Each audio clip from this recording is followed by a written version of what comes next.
हमारा नाम सुजीत है। हमसे दोस्ती करोगी?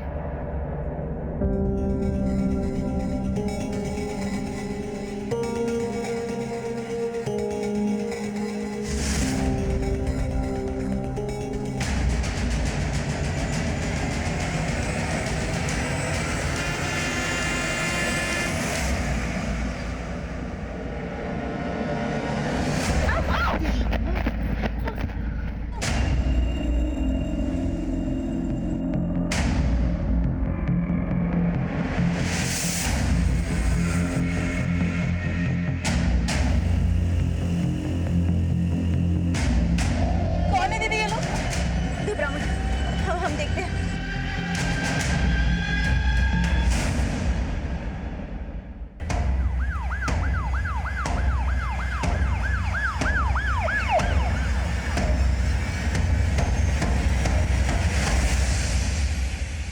सर हम ही आपको फोन किए थे और ये टेम्पो हम ही चलाते हैं। वो लड़कियां कहाँ से बैठी थी तुम्हारे टेम्पो में? सर मझगांव से। उन लड़कों का हुलिया पता है? सर चेहरा उनका ढका हुआ था और देखने में लंबे चौड़े और हट्टे कट्टे थे। वो लड़कियों को किधर की तरफ लेके गए? सर शायद इधर गए सर। हाँ, चलो।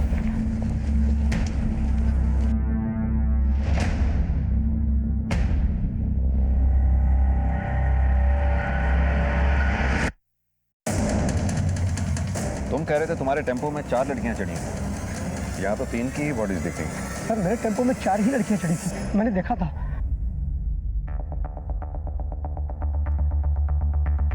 श्रीवास्तव, इधर जंगल में देखो आसपास। तुम बता रहे थे वो किसी के खिलाफ पुलिस में कंप्लेंट लिखवाने की बात कर रहे थे। सर वो तो मैंने नहीं सुना, मैंने इतना ही सुना था। क्या आपको लगता है इस मामले में पुलिस हमारी बात सुनेगी? क्यों नहीं सुनेगी? हम जाकर पुलिस में कंप्लेन करेंगे। और तभी अचानक गुंडों ने हमें घेर लिया। अपना रुपया पैसा मोबाइल रख इधर और चुपचाप निकल जाए यहाँ से, वरना तेरा तरबूज छोड़ दूंगा। निकल चल। सर मैं भागा भागा मक्खनपुर के पास गया पीसीओ से आपको फोन करने के लिए। ठीक है, बाहर वेट करो, बाद में पूछताछ करते हैं। जी सर।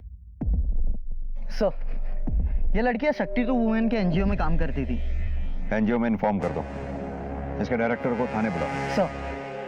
सर लगता है मरने से पहले काफी हाथापाई हुई। 2 लड़कियों के सर पर चोट है, हो सकता है किसी भारी चीज से मार किया। सर पर्स में रुपए पैसे तो नहीं मिले। लूट का मामला हो सकता है, चेक करो। कोई मोबाइल वगैरह मिला? नहीं सर मोबाइल तो नहीं मिला, पर उनका पहचान पत्र मिला।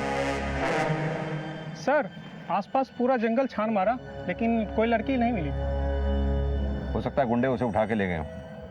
सर ये भी हो सकता है कि वो बच के खुद भाग गई हो सकता है। फिलहाल ये बॉडीज पोस्टमार्टम के लिए भेजो। सर।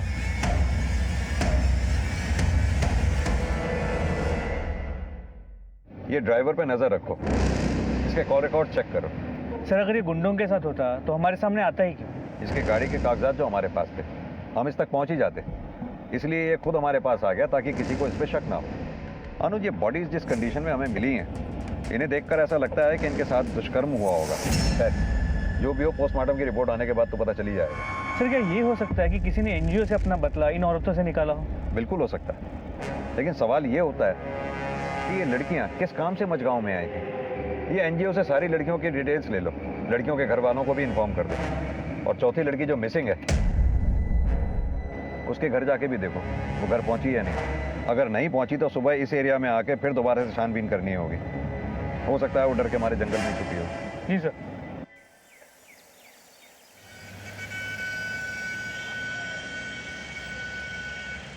बिंदा ठाकुर, इसमें 100% उसी का हाथ है। पिछले महीने भर से वो हमको डरा धमका रहा है। ये बिंदा ठाकुर कौन है? मझगांव का सरपंच। हमारी एनजीओ गांव में महिला जागृति मुहिम चला रही थी और ये बिंदा ठाकुर उसके सख्त खिलाफ था। क्यों? क्योंकि गांव में आंगनबाड़ी में हो रहे घपले के बारे में हम गांव वालों को जागरूक कर रहे थे। ये बिंदा ठाकुर आपको डायरेक्ट कॉल करके धमकी देता है? सर ऐसे लोग कभी डायरेक्ट कुछ करते हैं क्या? उसके गुंडे हमारे कार्यकर्ताओं को गांव में आने से मना करते थे और कभी कभी तो ये भी कहते थे कि जमाना खराब है, कुछ भी हो सकता है। अच्छा एक बात बताइए, आपके एनजीओ में जो लड़कियां काम करती थी, इनका आपस में रिश्ता कैसा था? अच्छा था, बल्कि बहुत अच्छा था, बिल्कुल बहनों की तरह। पर आप ऐसे क्यों पूछ रहे हैं सर? क्योंकि उन 4 लड़कियों में से 3 की हत्या हुई है और एक लड़की जिसका नाम निशा था वो बचकर निकल गई। ये बात हमें खटक रही है। एक काम कीजिए, उन चारों के नंबर और एड्रेस इस पे लिख दीजिए और बिंदा ठाकुर का भी। अनुज, इन चारों लड़कियों के मोबाइल सर्वेलेंस पे डालो ताकि अगर किसी का भी फोन ऑन हो तो पता चल जाए।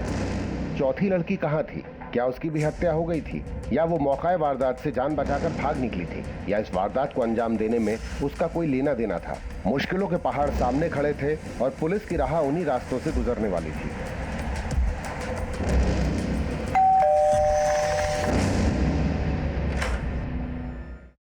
निशा का कुछ पता चला?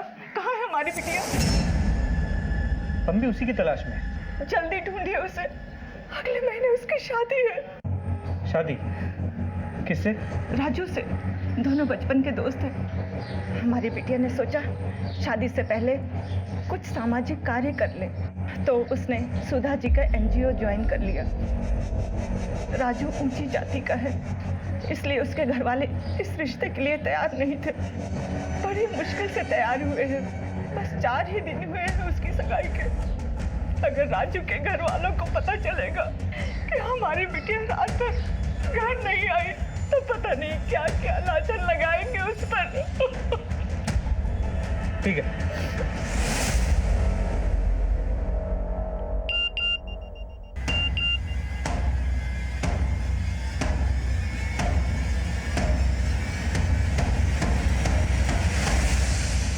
सर, कल रात तो सिर्फ हमें शक था, लेकिन अब हमारा शक यकीन में बदल गया है कि जिस लड़की की पहचान कल संगीता के नाम से हुई थी, 8 साल पहले उसका ये वीडियो वायरल हुआ था। जो लोग भी ये वीडियो देख रहे हैं, हमारी मदद कीजिए।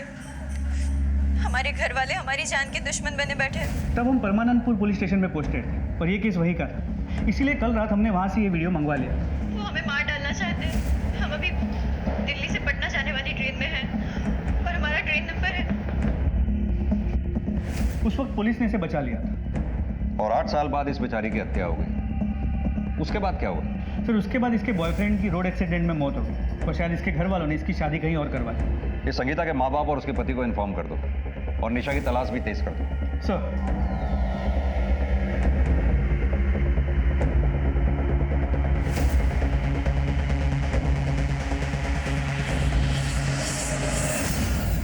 हमने चारों तरफ निशा को ढूंढने की बहुत कोशिश की, लेकिन वो कहीं भी नहीं मिली। तो बहुत मुमकिन है कि गुंडे उसे उठाकर ही ले गए और कहीं बंद करके रखा। अनुज, अपने सभी मुखबिरों से इलाके के ऐसे तमाम एंटी सोशल एलिमेंट्स के बारे में पता लगाने को कहो जो उस रात वारदात की जगह के आसपास देखे गए हों। खासतौर से बिंदा ठाकुर के आदमियों को भी, क्योंकि फिलहाल तो शक की सुई बिंदा ठाकुर के आसपास ही घूम रही है, लेकिन उस पर हाथ डालने से पहले पुख्ता सबूत चाहिए हो। जी सर।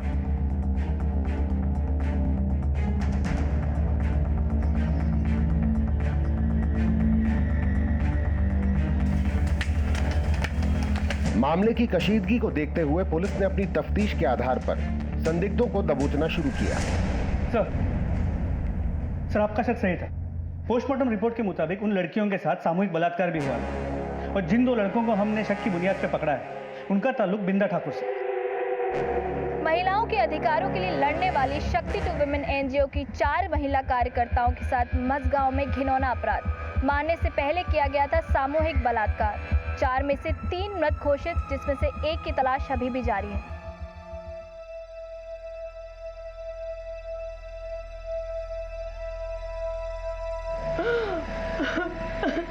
पता नहीं जीजा जी कहाँ रह गए, फोन ही नहीं मिल रहा उनका।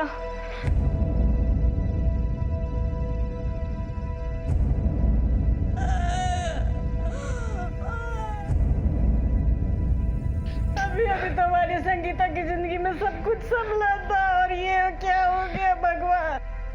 चाहे कुछ भी हो जाए, हम शादी करेंगे तो सिर्फ सुजीत से, वरना किसी और से नहीं।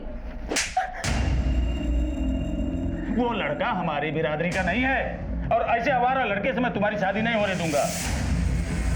और तुम भूत बनकर क्या खड़ी हो? समझाओ इसे।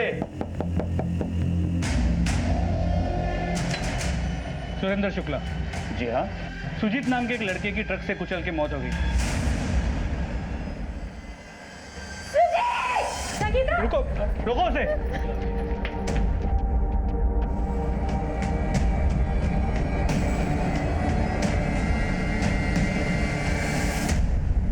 लाश की हालत काफी खराब है, थोड़ा संभाल के देखिएगा।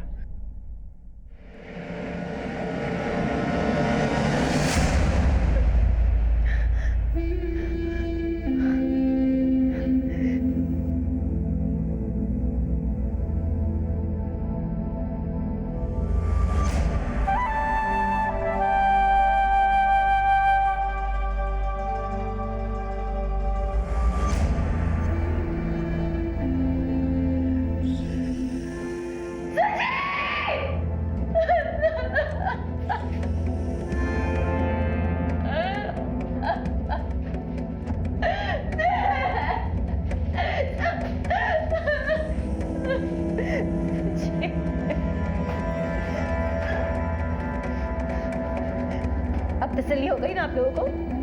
खुश है ना आप लोग? एक काम करना, जब हम मर जाएंगे ना तभी नहीं खुश होना।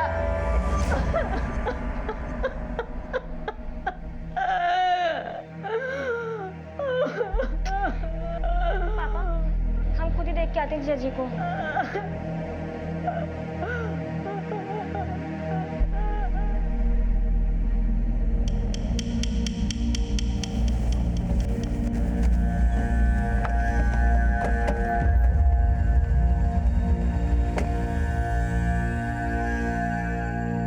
इंस्पेक्टर साहब बैठो।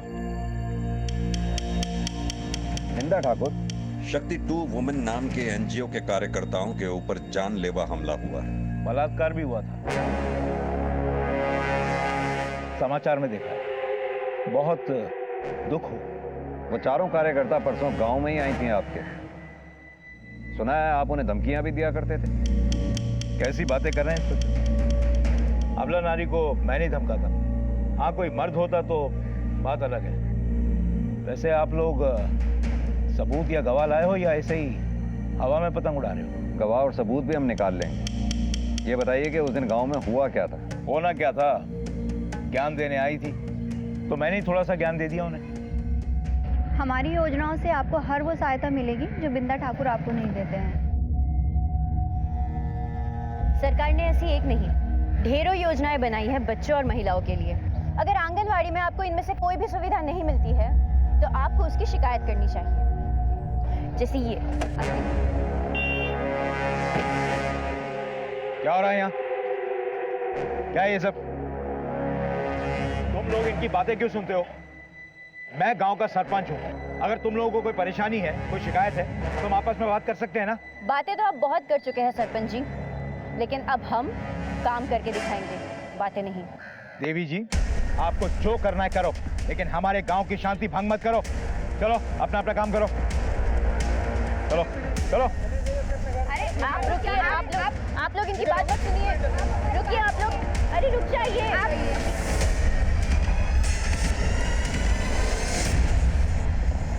अब आप ही बताइए कि गांव में शांति बनाए रखने की जिम्मेदारी तो हमारी हुई ना इंस्पेक्टर साहब। इसलिए आप जाइए और जो खो गई है लड़की उसे खोजिए। शायद वो जिंदा हो। अगर मेरी कुछ मदद की जरूरत हो तो मैं यहीं मिलूंगा। हो सकता है हमारी और आपकी अगली मुलाकात जेल में ही हो।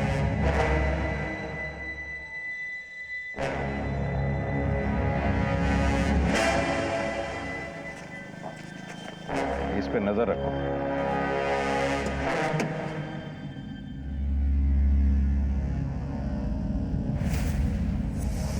मझगांव सामूहिक हत्या और बलात्कार के मामले में पुलिस ने अपने शक के घेरे में आए हुए हर एक संदिग्ध पर नजर बनाए रखी।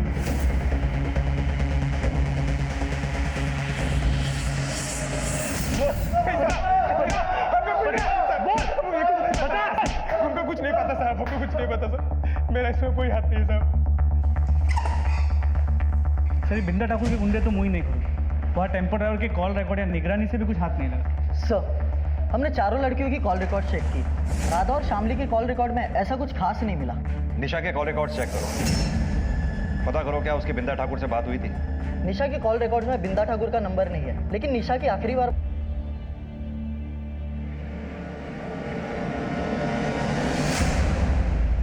जिया जी, एक सेकंड।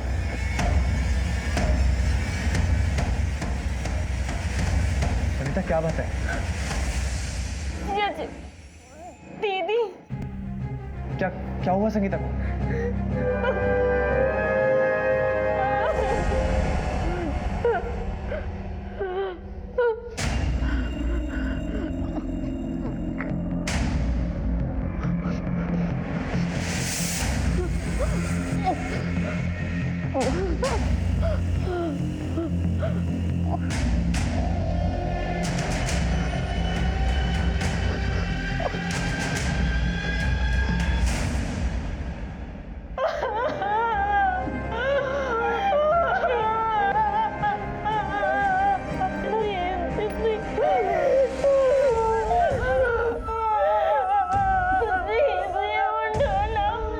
सर, इनको सर ने बुलाया। चलिए।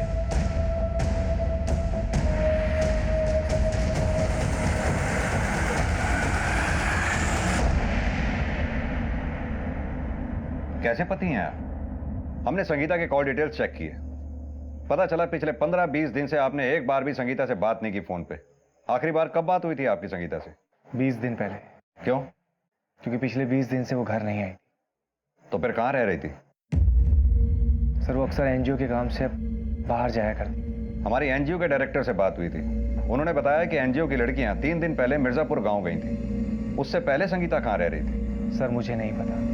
क्या मतलब नहीं पता? आप पति हैं उसके। पिछले 15-20 दिन से बीवी आपके घर नहीं पहुंची है। आपने एक बार भी फोन करके यह पता करने की कोशिश नहीं की कि आपकी बीवी है कहां पर। मुझे तो आपको देखकर लगता भी नहीं कि आपको बीवी के जाने का जरा सा भी दुख है। सर, दुख तो तब होता जब कुछ अच्छा होता। दरअसल इन दिनों हम लोगों के बीच में कुछ अनबन चल रही थी। श्रीकांत, हम अब आपके साथ और नहीं रह सकते। हमने बहुत कोशिश की ये रिश्ता निभाने की, लेकिन हम कब तक ढोंग करते रहे? 1 महीने पहले तो सब कुछ ठीक था, लेकिन पिछले 1 महीने से देख रहा हूं कि तुम अचानक बदल गई हो। ठीक है, अभी आप जा सकते हैं।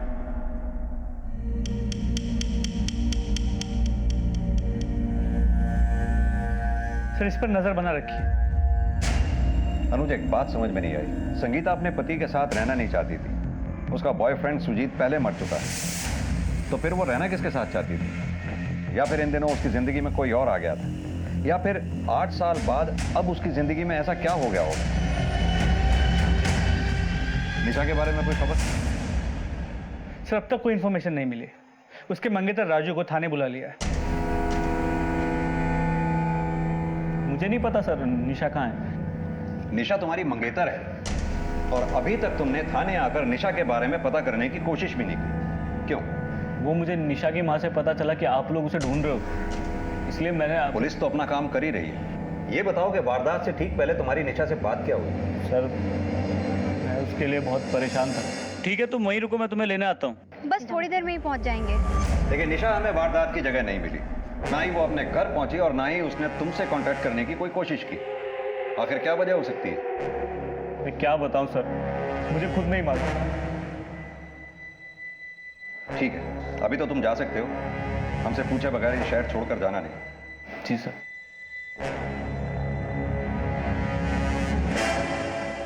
लड़का कुछ ज्यादा ही सीधा लग रहा है, निगरानी रखो इस पर। जी सर।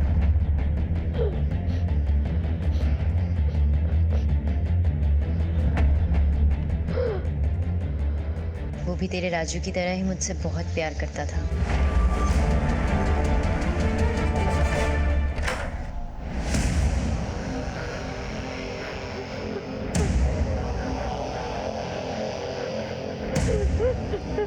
निशा को किसी ने बंदी बना रखा था, लेकिन क्यों? कौन था वो? क्या चाहता था? निशा की तलाश में जुटी पुलिस टीम जहां उसे दिन रात ढूंढने में लगी थी, वहीं दिन रात कोई निशा का शोषण भी कर रहा था। सर, हमने कुछ नहीं किया है, हम सच बोल रहे हैं। सर, बिंदा ठाकुर के गुंडे तो अपने पुराने बयान पे ही डटे हो सकता है कि उनका इस केस में कुछ लेना देना हो ही, लेकिन फिर भी अभी इन्हें डिटेन करके ही रखो। जी सर। इसके अलावा राधा और शामली के घर वालों से भी बात हुई। उनके कॉल रिकॉर्ड से भी इस केस को कोई नई दिशा नहीं मिली। टेम्पो ड्राइवर से भी कुछ हासिल नहीं। बिंदा ठाकुर ने उन्हें धमकी तो दी थी, लेकिन इस केस में उनका कोई हाथ हो, अब तक ऐसा कोई भी सुराग नहीं मिला। अनुज, पता लगाओ कि इस एनजीओ ने सिर्फ बिंदा ठाकुर से ही दुश्मनी ले रखी थी या कोई और भी था जिससे इनकी दुश्मनी थी? नहीं सर, हमने इस दिशा में भी टटोला है, ऐसा कुछ नहीं। यानी कि अब निशा के सुराग मिलने पे ही ये डिपेंड करता है कि हमारे इन्वेस्टिगेशन की दिशा क्या हो। बेटा अभी तक आप सोई नहीं? चलो सो जाओ जल्दी से फटाफट। मुझे मम्मी की याद आ रही है। हम भी आपकी मम्मी जैसे हैं ना।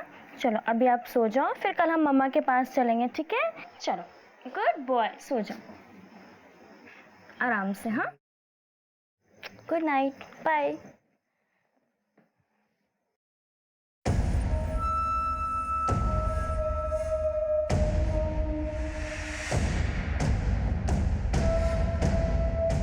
जिया जी, आप अपने आप को अकेला मत समझिए, हम आपके साथ हैं।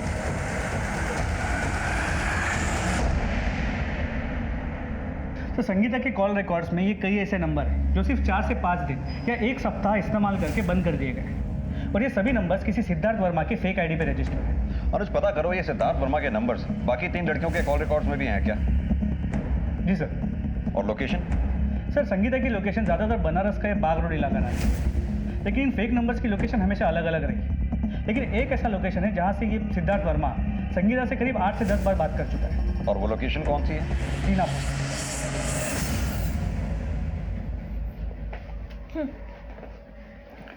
Thank you. सुनिए, इस बार आप फिर से 5-6 दिन बाद आएंगे? नहीं, जल्दी आ जाऊंगा। तुम्हें कुछ ज़रूरत होगी तो बताना, मैं वहीं से अरेंज कर दूंगा। लेकिन कोशिश कीजिएगा कि जल्दी आ जाए। पक्का।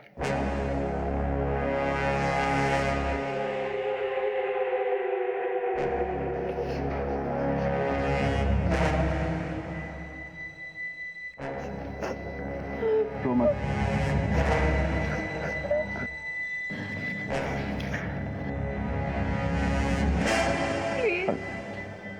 प्लीज जाने दो मुझे। पागल हो गई है क्या? कितना रिस्क उठा के लाया तुझे पता है? तो यहाँ पर सेफ है, मैं हूं ना तेरे साथ। मेरी सगाई हो चुकी है। और सुहागरात कितनी बार तो बना चुकी है मेरे साथ।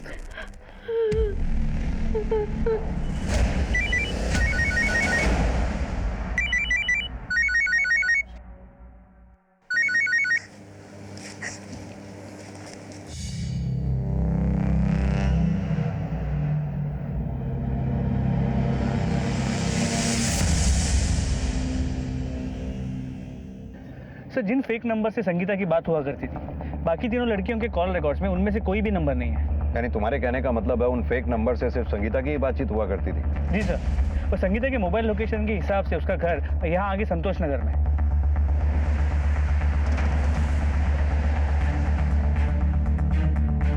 जरा बात सुनो, इस लड़की का नाम संगीता है, जानते हुए कहाँ रहती है?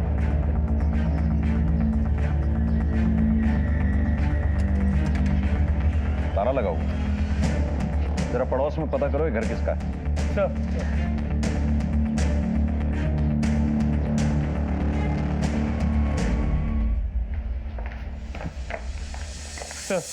ये घर इनका है। हाँ सर, किराए पे दे रखी है। कौन रहता है यहाँ? एक संगीता नाम की लड़की है। अकेली रहती है या किसी के साथ रहती है? सर ज्यादातर वो अकेली रहती है, उसका पति कभी कभार आता है। क्या ये है वो आदमी?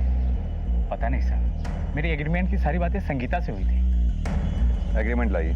जी सर। संगीता अपने पति के साथ रहती थी, कैसे हो सकता है?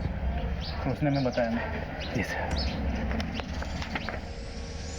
ये एग्रीमेंट तो श्रीकांत के नाम पे,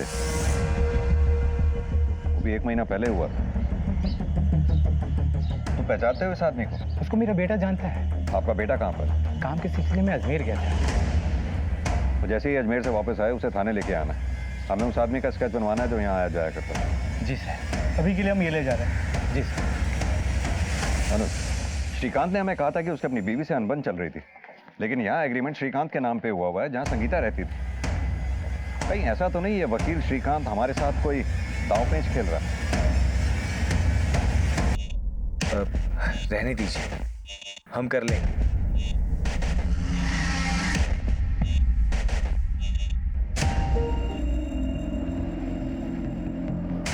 कहिए इंस्पेक्टर साहब। आपने कहा था आपकी बीवी आपके साथ रहना नहीं चाहती थी, लेकिन जहां वो रह रही थी वहां का एग्रीमेंट तो आप ही के नाम पे बना हुआ। पर ये सब झूठ है। वकील साहब, आपकी फोटोग्राफ और आईडी लगी है इसमें। और आप ये कहना चाहते हैं कि आपकी बीवी आपके ही जैसे किसी हम शक्ल के साथ घर में रह रही थी? सर हमें कुछ नहीं पता, और वैसे भी हम आपको पहले भी बता चुके हैं कि हमारी बीवी के साथ हमारे संबंध अच्छे नहीं थे। वो हमसे तलाक लेना चाहती थी। बीवी तलाक चाहती थी और आपकी साली आपके साथ आपके घर में रह रही थी, है ना? क्या मतलब सर? मतलब ये कि अपनी साली के चक्कर में आपने अपनी बीवी को अपने रास्ते से हटा दिया और अब हमें गुमराह कर रहे हैं। सर ये सब क्या बकवास कर रहे हैं आप? वकील साहब, चौकन्ने रहिए। कानून के आंख पे पट्टी जरूर बंधी होती है, लेकिन वो अंधा नहीं होता।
संगीता के नए घर में जिस आदमी को आते हुए देखा गया था, ये उसकी स्केच तैयार हुई है। ये स्केच हमने मकान मालिक के बेटे की मदद से तैयार किया है। अनुज, अगर दाढ़ी श्रीकांत के लगा दी जाए तो क्या वो इस आदमी जैसा दिखेगा? नहीं, यह आदमी तो कोई और ही है। तुम ठीक तो हो?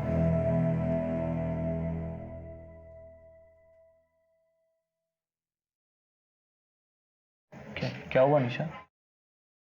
मुझे डर लग रहा है राजू। निशा, अब डरने की जरूरत नहीं है, तुम सेफ हो। मुझे तुमसे डर लग रहा है। मुझसे क्यों? तुम मुझे छोड़ तो नहीं दोगे ना? निशा, तुम ये फालतू की बातें सोचना बंद करो। तुम्हें आराम की जरूरत है। हाँ, तुम आराम करो।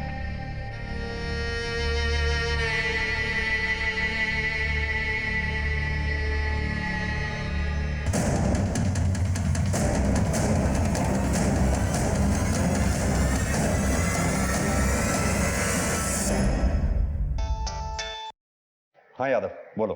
सर, निशा का पता चल गया है, वो हॉस्पिटल में। निशा? निशा, हमें तुम्हारा बयान चाहिए होगा।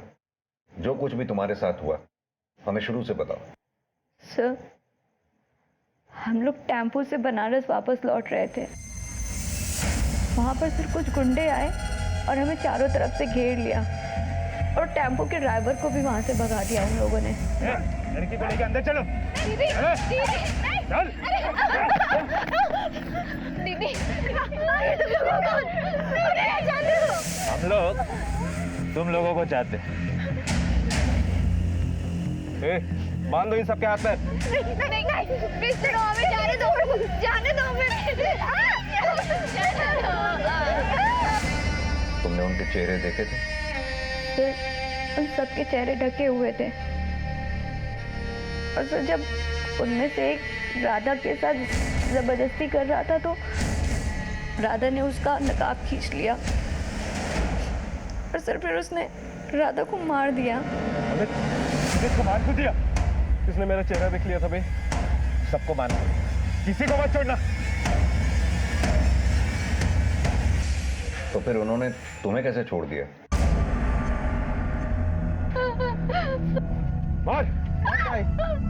इसको नहीं। क्या बोला? ये मुझे पसंद है। पागल हो गया क्या? अगर ये जिंदा रहेगी ना तुझे अंदर करवा देगी, समझो? भाई बात की बातें देखी जाएगी, मगर ये मुझे पसंद है। भाई घर में बांध के रखना, मैं भी आऊंगा कभी कभी।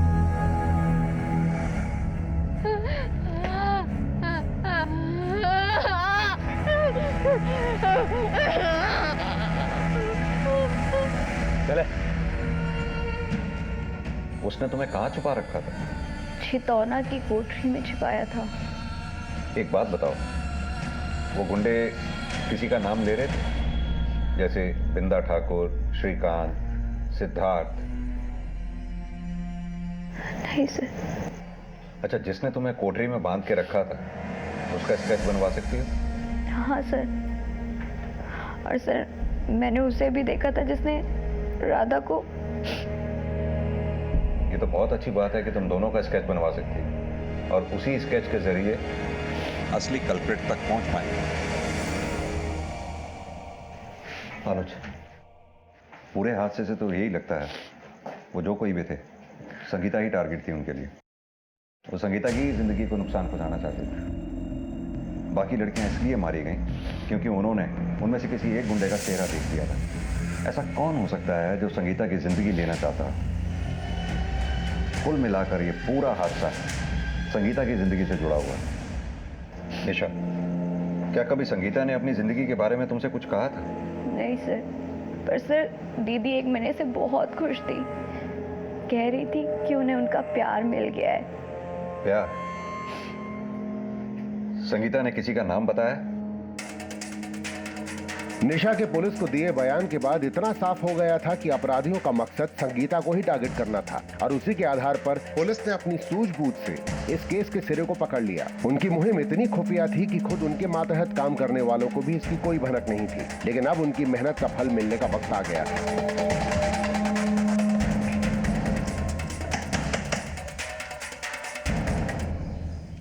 क्या बात है सर? आपका बेटा कहाँ है? आप ऐसे कुछ नहीं बताएंगे। यादव, इन्हें थाने लेकर चलो, वहीं बात करेंगे इनसे। साहब बात क्या वो तो बताइए साहब। आप ऐसा नहीं कर सकते साहब मेरे साथ। हम बहुत कुछ कर सकते हैं। आपकी उम्र का लिहाज कर रहे हैं हम। बैठाओ इन्हें गाड़ी में। साहब गलती क्या है मेरी? साहब ये हो क्या रहा साहब? सीधी तरह से बताइए, आपका बेटा है कहाँ पर? अब ये मत कहिएगा कि बेटा मर चुका है। साहब मुझे कुछ समझ में नहीं आ रहा साहब। आप बस इतना समझ लीजिए कि जब पुलिस आपके पास पहुंच सकती है तो थोड़ी मेहनत करने पे आपके बेटे के पास भी पहुंच सकती है। बेहतर होगा हमारा काम आसान कर दें।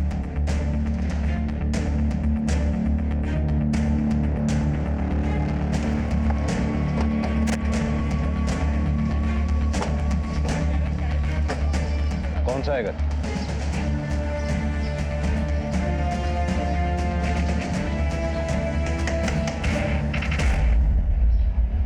आपके पति घर पे हैं?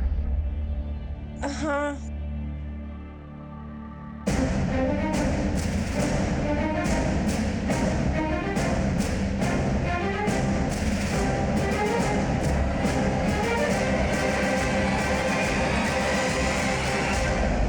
आठ साल पहले जो आदमी मर चुका था उसका पुनर्जन्म देखकर बहुत अच्छा लगा।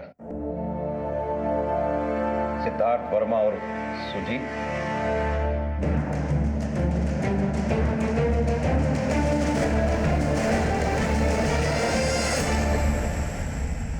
सर आपको जरूर कोई गलतफहमी हुई है। यादव सर, जरा लेकर आओ उन्हें।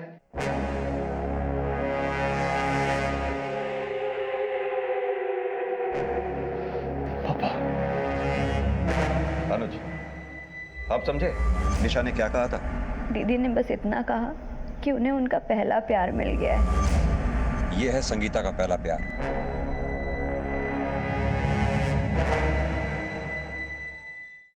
भाई हमें तेरी कहानी एकदम शुरू से सुननी है। तू 8 साल पहले मर गया था ना, फिर दोबारा जिंदा कैसे हो गया? सर हम और संगीता 8 साल पहले एक दूसरे से बेहद प्यार करते थे, लेकिन हमारी बिरादरियां अलग थी। उसके घर वाले नहीं माने तो एक दिन हम दोनों घर से भाग गए और हमने मंदिर में शादी भी कर ली थी। लेकिन उस वक्त संगीता नाबालिग थी तो उसकी किडनैपिंग का केस हम पर लग गया और उसके बिरादरी वालों से भी हमारी जान को खतरा था। तो हमारे पापा ने हमारी जान और हमारा फ्यूचर दोनों बचाने के लिए हमें यहाँ से भगा दिया और एक रोड एक्सीडेंट में कुचली हुई लावारिस लाश को हमारी लाश बताकर हमें कानून और उन लोगों से बचा लिया था। और मैंने उस लावारिस डेड बॉडी पे सेम अपने जैसा टैटू भी बना दिया था। तो तूने संगीता और एनजीओ की बाकी लड़कियों की हत्या और बलात्कार क्यों करवाया? सर हम तो अपनी दूसरी जिंदगी में बेहद खुश थे। सर हमने तो शादी भी कर ली थी, बैंक में अच्छी नौकरी भी लग गई थी, लेकिन फिर जब हमारा ट्रांसफर दिल्ली से यहाँ बनारस होने लगा तो अपना चेहरा छुपाने के लिए हमने दाढ़ी मूंछ रखना शुरू कर दिया ताकि कोई हमें पहचान न सके। फिर एक दिन बाजार में संगीता ने हमें पहचान लिया।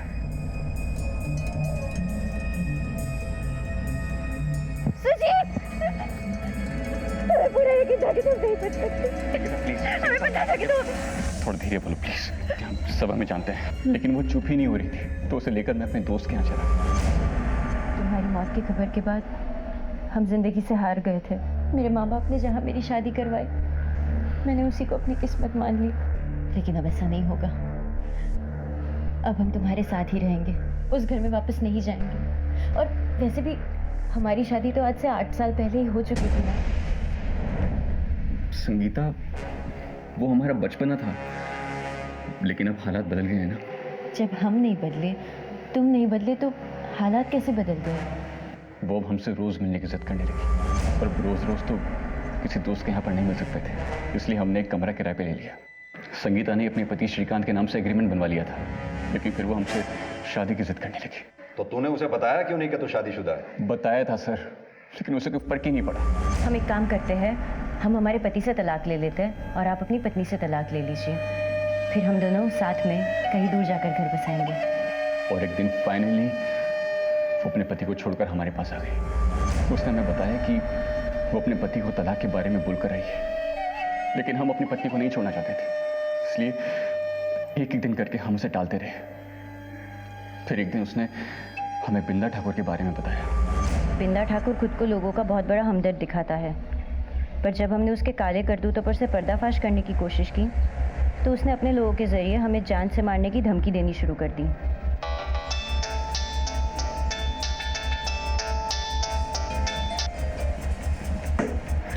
किसका फोन था? किसी का नहीं। तुम्हारी बीवी का फोन था ना? तुमने उसे अब तक हमारे बारे में नहीं बताया।